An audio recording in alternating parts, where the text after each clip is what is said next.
I'd love to hear that. Thank you so much. And I'm very, very honored to be chosen for the February book.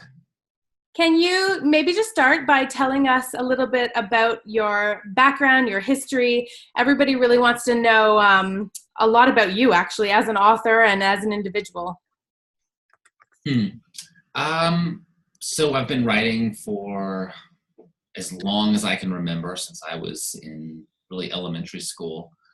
And, and I started publishing pretty soon after college. I wrote more horror fiction in college. I was a huge Thomas Harris fan, Silence of the Lambs, Red Dragon, that type of thing. And I believe I published my first book in 2004. It was called Desert Places. And I wrote a few of those novels for a while, more horror, thriller, psychological suspense, and didn't really find a huge audience. But I started writing these books called Wayward Pines in about 2012. And that was sort of a breakthrough for me because I started really incorporating science that I found was interesting and sort of on the cutting edge of what was happening in new fields and new technologies. And I realized I could write about a plots and characters that interested me, but also I could delve into some science. And that really worked well with Wayward Pines.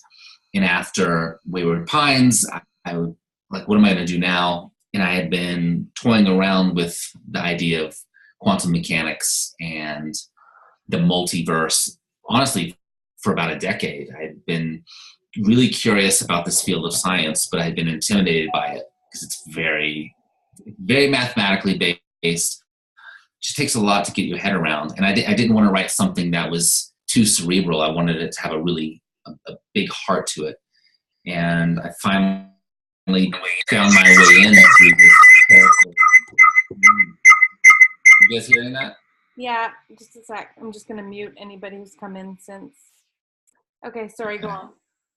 When I found my way into this story about quantum mechanics, which feels very dry and sort of the opposite of what you think would be the genesis for a love story, but I found kind of a love story in there, and that set me on my path to writing dark matter.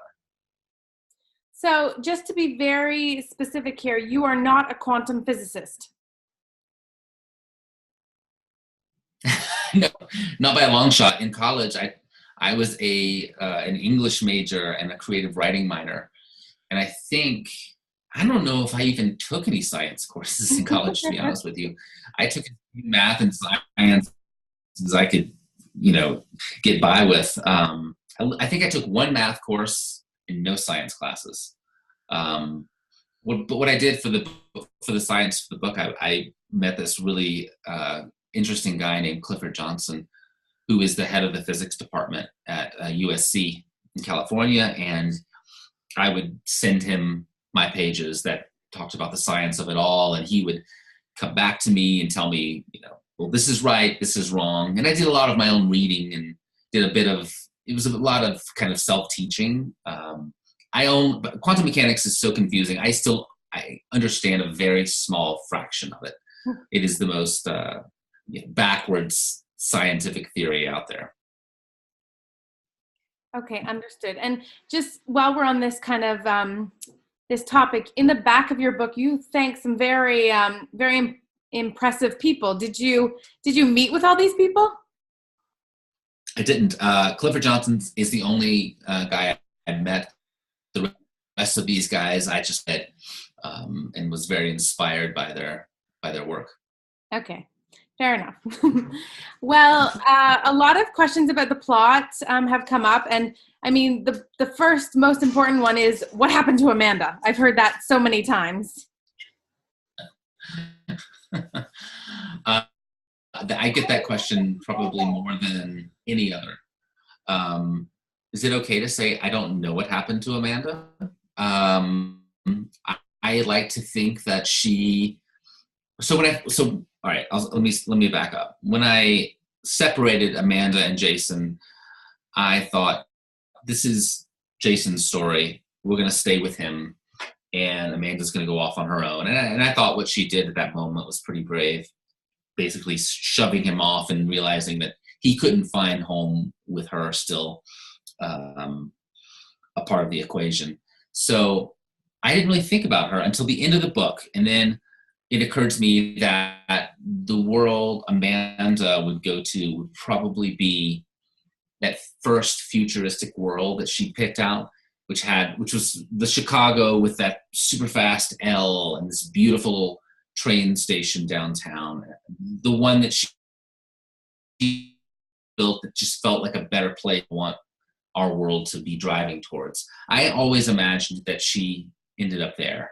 And because it's the multiverse, she could have found a world where Jason existed, and she could have found him in that world, a different version of Jason. So I like to think that she had a very happy ending. A lot of people were wondering if there was no end to Amanda because there was a sequel and where she would appear again. I never had any inclination to write a sequel when I finished it. I don't think I will. I mean, knock on wood, but you never know. I sort of feel like I said everything I wanted to say in that book about these characters. That's not the reason I didn't wrap her up. The reason I didn't wrap her up is because it's really not her story. It is a very tight first-person point of view through the eyes of Jason Desson, and it would have felt odd to me to write a scene that, ties her up in a neat little bow. And I think it's also, I don't know, I like the idea of not knowing where she ended up and letting the reader speculate and come to their own conclusions. I think that's a very fair answer. There are a lot of plot-driven questions, so I'm going to just dive into a couple of them on the right here. So Debbie asks, the biggest question she had is why so many Jasons created, and how did they all find the same place and the time as the real Jason?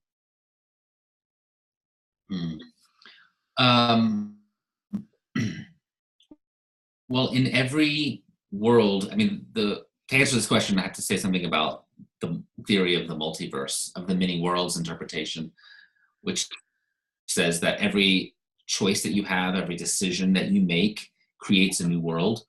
So, there's a version of you of everyone on this call who didn't decide to, sadly be a part of our book club tonight. And there's a version who did, and there's a version who did something else. So in other words, each choice is spawning all these different versions of you, an infinite number of versions. So yes, a lot of Jasons find their way back to what I call the home world, his original world in Chicago. But an infinite number of Jasons don't find their way back. They never make it. An infinite number find their way into much worse worlds or much better worlds. When you start playing with the idea of infinity, it gives you a little bit of almost a cheat, because that's the way infinity works, and that's the way the multiverse. It is unfathomably large and expansive. In fact, I dialed back the number of Jasons that make their way into the multiverse. In that home world. I mean, it could have been far, far more, but then I think the story itself would have gotten ridiculous if suddenly Jason is back and it's just an entire world covered of Jasons. And to that point, we actually have a question. Well, you talk about the number of Jasons that there could have been. Melanie actually asks, and she said it's a question that came up at their book club, but how did not one Amanda pick to stick with Jason and end up in Logan Square with the other Jasons? You would think at least one would have chosen to stay with him. Well, yeah, there's that's, I mean, again, you come back to a world where Amanda decided to stay with Jason, and they went off and went back to Logan Square. I just didn't tell that story. I told the story of them separating and Jason going and only finding his family alone and having to fight all these other versions of himself. But there is absolutely a world where Amanda went with Jason and did all these things. Yeah, I suppose, as you said, in the world of infinities, you really had to choose. No, it's mind-boggling when you actually start to think about it. It's completely mind-boggling. So, Katie would like to know, how did you decide on this plot as the way to talk about physics theory? There's like 1,000 different ways you could talk about alternate realities, but why Jason and why his family? Hmm. Um, I was afraid, and it's one of the reasons I didn't start writing the book for a long time, was that in writing about something as just dense and complex as quantum physics, I was afraid I would lose my readers. I can talk about it and read about it all day, and I think it's just the most fascinating stuff in the world. But I think for most people, if you don't connect the science to a human story, uh, you don't really have a chance at winning them over and showing them that science fiction can be nothing like what they think it is. I think of myself as writing science fiction for people who don't like science fiction. I am sometimes that kind of a reader myself. So what I wanted to do was find a story vehicle that would bring as many people as possible into the story. And, and I couldn't think, what's better than an undying love story? And the trick is to get as many people in as possible, but then get them to read a story that has to do with subatomic particle behavior. You can't lead with that. You can't say, hey, I'm going to tell you a story about subatomic particle behavior and the multiverse and quantum entanglement.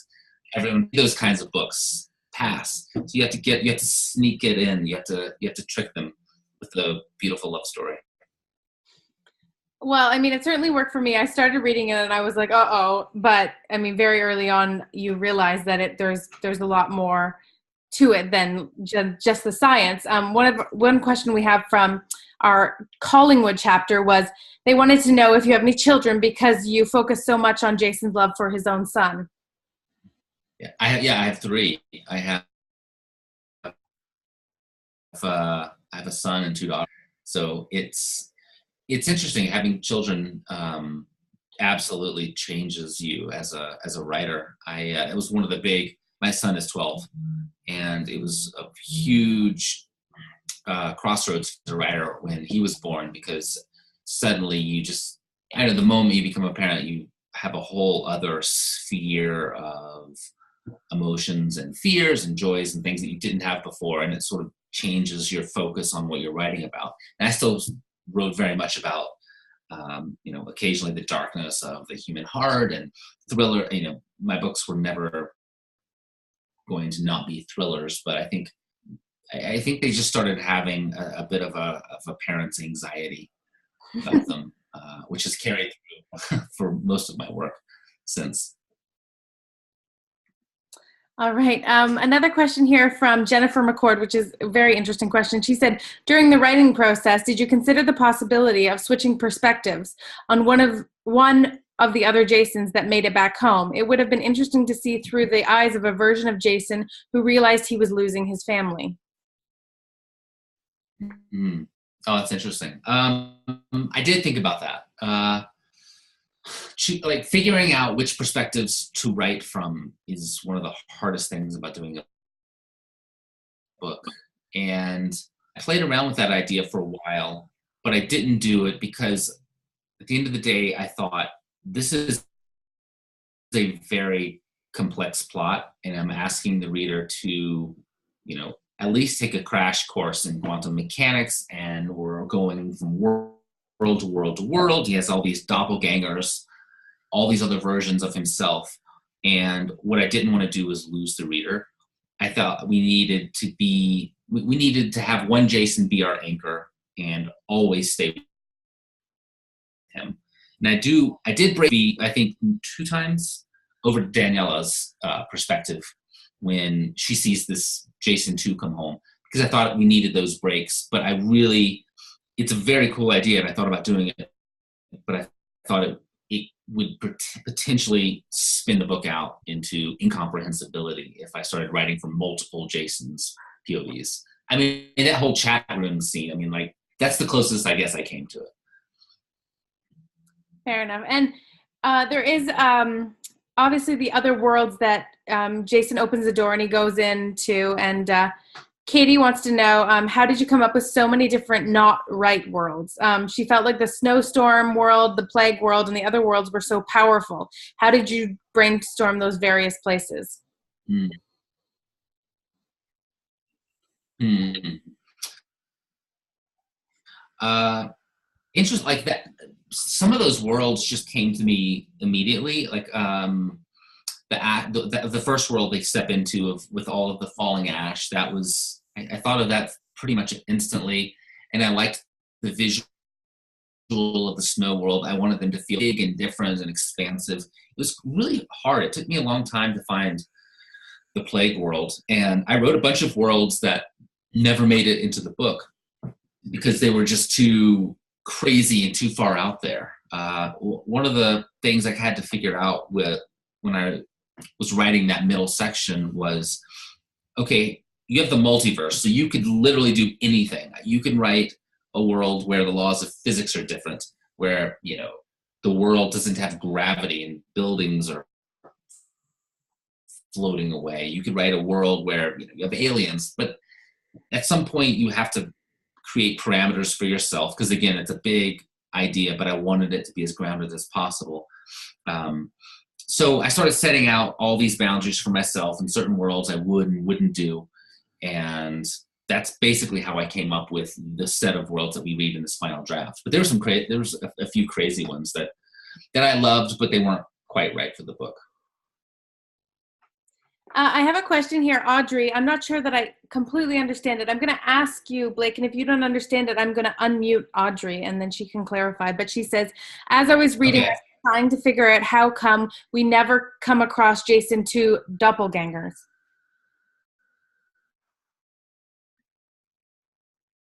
Okay, I understand. I think I understand that question. Jason 2 doppelgangers.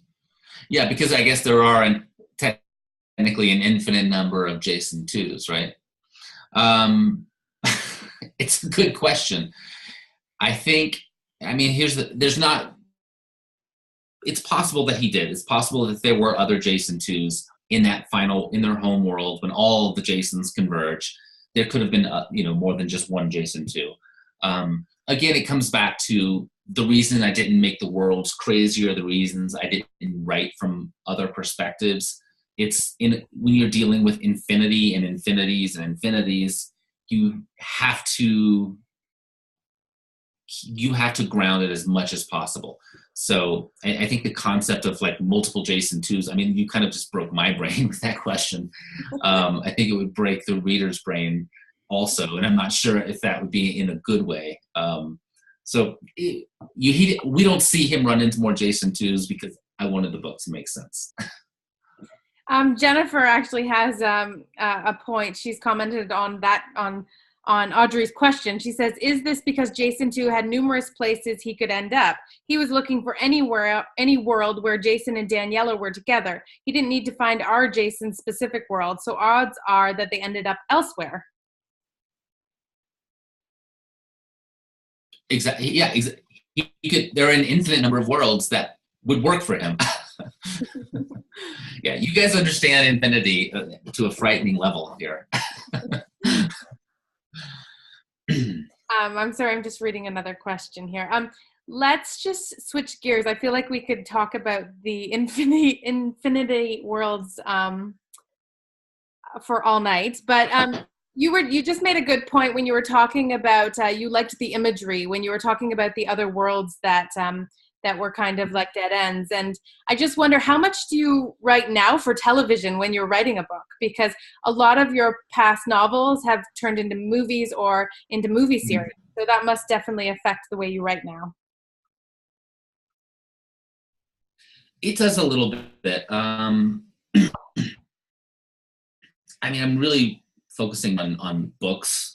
I like writing novels more than screenwriting for a lot of reasons. It doesn't really. I've always had sort of more of a visual approach to writing. I mean, I really want to see what's happening in as visual away as possible. I think the big impact that screenwriting has had on my writing is that it tends to strip it down and really just condense it into as few sentences, as few words as possible to get an idea across. That's the big impact that I think screenwriting has had. Sometimes it has too much of an impact. Sometimes I find that I'm in my early drafts. A lot of writers, I think, write too much in their early drafts. My early drafts tend to be too spare, and I think it's some of that screenwriting discipline where you just less is more, and you just use this minimalist approach, which I love personally in all forms of writing. So of course it bleeds over my novels. Can you talk to us a little bit, Blake, just about like how maybe that, I don't know which one first went over to television, but just the experience of writing a book and then be told that it's going to be made into whether it's a series or a movie? Mm-hmm. So Wayward Pines, that was the first thing I've had actually made. I've sold objects, but that was the first thing that was filmed and put on the air. And I mean, the process is different every time. It has to do with partnering with the right people. In this case, it was with a writer named Chad Hodge and M. Night Shyamalan, and finding a network who is excited about this and is willing to, make a commitment to make it. That was my first foray into it all, and it was just a huge learning experience, and just awesome to get to go on set and see, this entire city that was built, exterior and interior, to look like Wayward Pines. I mean, it's very few writers are lucky enough to get to experience that. To meet the actors who are playing your characters and to hear their approach to it, that's an amazing opportunity, and you just learn a lot about. It makes you think really long and hard when you're creating characters about the questions that you have to be asking about their backstories and their passions and their fears, because actors are asking those questions, and if it's not evident on the page, then you've done something wrong. So I did that, and then created this show, Good Behavior, with Chad Hodge, that starred Michelle Dockery, who played Lady Mary in Downton Abbey. And we did a couple of seasons of that. It's been a pretty interesting, it's been a really interesting experience going from novel writing to TV and film, and then back to like a focus on the books. Have you met Michelle Dockery? I have. I have. Important questions here, of course. Yeah, I've met almost all the. I've met pretty much all the actors who've played characters in my based on my books. You're certainly speaking to a Downton Abbey. Probably a fair few of us are Downton Abbey fans, so that's always very exciting. How long did it take you to write Dark Matter? I started it. I mean, 10 years actually writing. I mean, you live with books for a long time before you sit down to write them. But from the moment I actually started writing, it took probably a good full year to write the first draft, and then another 4 or 5 months to go through the various edits to get it to what you guys read. And I read online that it has been optioned to be a film. That's true. Sony bought it actually when it was just a partial, when it was only 150 pages, and so there's a really great script, and I mean, I'm just crossing my fingers and hoping that we end up shooting this movie later this year. We'll see. It's very, I found that the feature film situation is quite different from television. Things happen at a glacial pace, whereas in TV, it happens just like that. So we'll see, but my fingers are crossed. I think it could be a phenomenal movie. And sometimes authors really don't like this question, so feel free to just tell me to go away. But if you had to choose an actor to play Jason, who would that be? Well, this is why I won't answer it publicly, because I don't want to say an actor's name. And indefinitely, it will be someone other than the person I say. And then someone will see this interview and they'll get their feelings hurt. So I will pass. I wasn't his first. But I have ideas. Fair enough. Exactly. Sorry, Gabby. That's your answer for that question. What do you read? Sorry, Gabby. What do you read personally? I read a lot of nonfiction.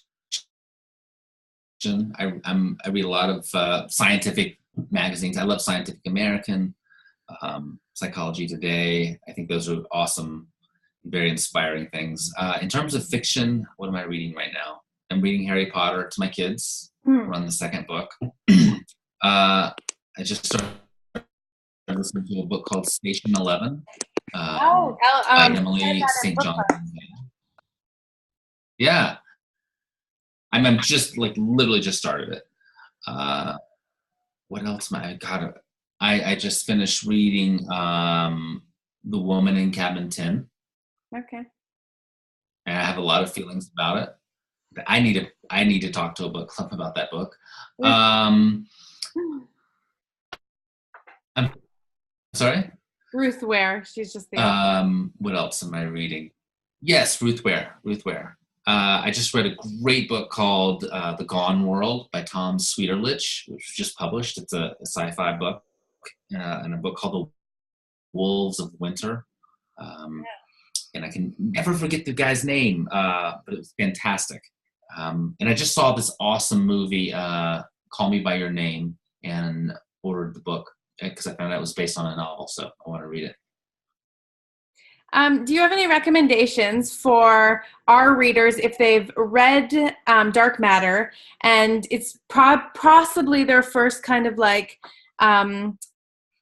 sci-fi? Do you have any recommendations for either other authors or books that you would recommend that they might also enjoy? In the sci-fi world? Yeah, definitely. But you guys aren't ready for spaceships and laser guns, right? You still want to ease into it, right? I think probably. Yeah. If you have any, I don't know if I'm ready. Yeah. Yeah. There's a awesome short story collection. It's called Stories of Your Life. It's by Ted Chiang, and he wrote a short story that became the movie Arrival with Amy Adams and Jeremy Renner. Yeah, absolutely. Awesome. Literary science fiction gems. They're just fantastic. Did you guys read The Martian by Andy Weir? No, we didn't. We didn't read it as a book club book, but I think a lot of us have seen the movie. He just published a book called Artemis, which has an awesome female protagonist, and I loved it. And I think it is definitely sci-fi, but she has such a humor and wit about her, and it's the character's voice that just pulls you through. I would start with those two. I think those would be good next steps, going a little deeper into the science fiction pool. That's perfect. Thank you very much for those. I do have another question here, and it's going to be another one of those optional questions. It's from Melanie, and she said it came up in the Denver Book Club, which was just a couple nights ago, but she wants to know if you feel like the storyline drew inspiration from your personal life, the major crossroads of choosing a career or a family. They wondered if that was something personal. Yeah, very, very much so. I have, as I said, I have 3 kids, and as I would, as my third, my daughter was born in 2013, like all this career stuff started happening. Like Wayward Pines went to production in the next year, Good Behavior, and there was a year where both shows were in production at the same time. And I was writing Dark Matter, and it was just crazy. And I had really come to kind of a crossroads in my own life and my marriage at the time. And a lot of people read Dark Matter, and they internalize, they sort of bring their feelings and their story to it. And a lot of people, I think, assume, oh, Dark Matter is this writer just saying, oh, this is the life that he loves, and he wants that. Whereas it was actually very much the opposite for me, where Dark Matter was me looking and wondering about the path not taken, and imagining what those other lives were like. It's an incredibly personal book for me, as a lot of my writing has been over the past few years. I mean, the other beyond the science, a lot of my books are, I don't realize what I'm writing about at the time, but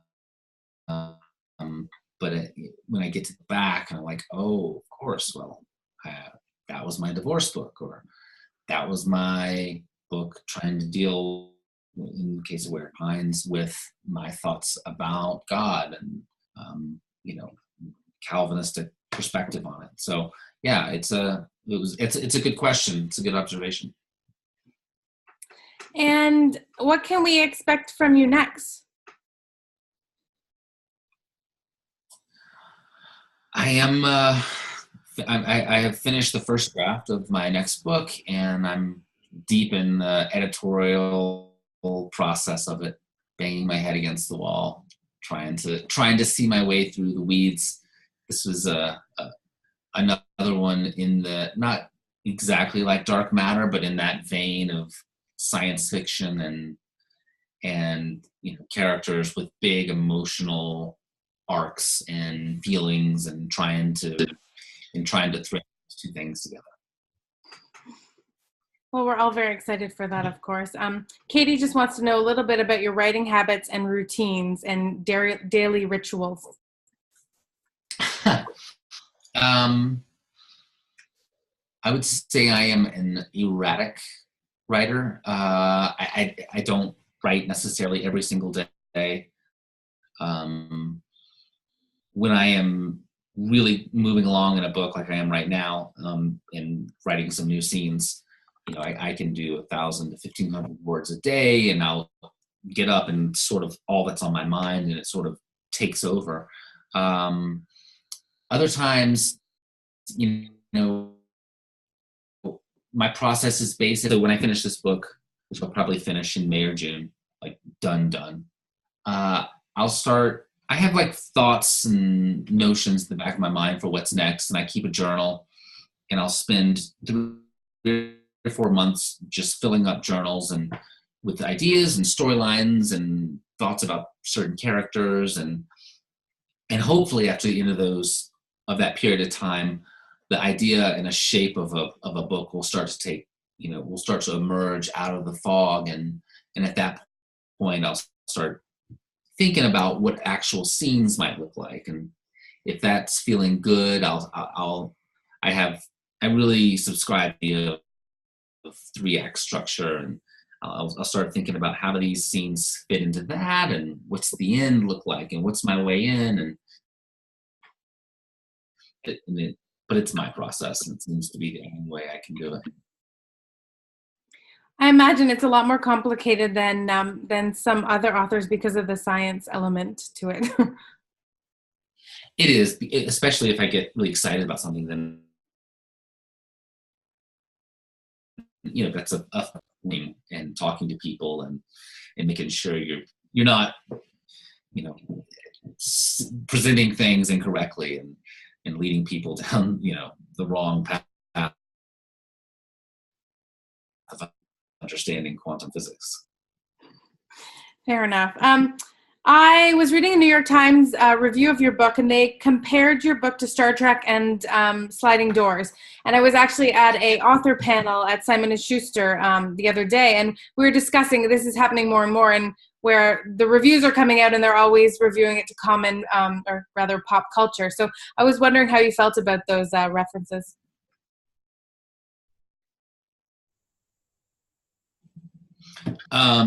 I don't care. By the time I finish the book, I mean, I know that a lot of people are going to have, opinions about it, and will want, we need to compare things to other things in order to understand them. So it really doesn't bother me.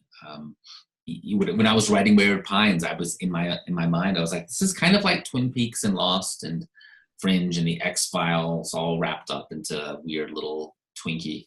So I don't mind it. I think it's just a product of pop culture today. Okay, well, I have one last, and it's a comment as opposed to an actual question, but it's from Melanie Stewart, and she just wanted to stress how wonderful this book was. She's never been interested in any sort of sci-fi or thriller genre type book, and she devoured this one. So she wants to start by asking who liked the book, and every hand went up at her meeting. So that, like I said earlier, that's very seldom does that ever happen. Oh, thank you, Melanie. I'd love to hear that. Thank you so much.